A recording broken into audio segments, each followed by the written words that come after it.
Hello everyone, and welcome back to the channel. For today's video, I am going to teach you on how you can connect Mailchimp to Framer.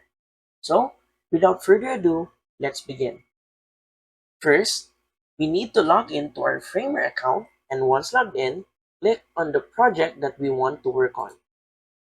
After that, go to the panel on the top left of your screen and click here, and then scroll down and click on Forms, and then click on Mailchimp. You're going to scroll down on the right panel right here, and then we're going to log in to our Mailchimp account.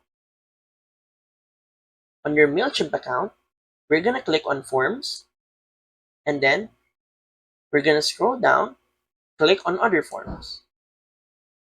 In here, we're going to click on Embedded Form.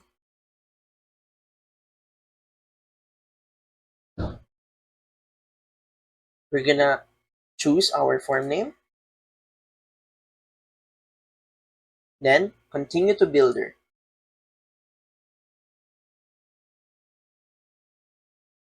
After that, we can customize our form right here in Form Fields, Settings, Tags, and Referral Badge.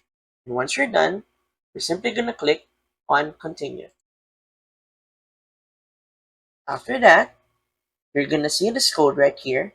We're going to scroll down until we look and find the HTTP code. After finding that, Control C, copy, and then go back to Framer and paste it in the URL. And that's it. So, if you find this video helpful, please don't forget to click like, share, and subscribe to the channel for more helpful video tutorials. See you in the next video. Bye!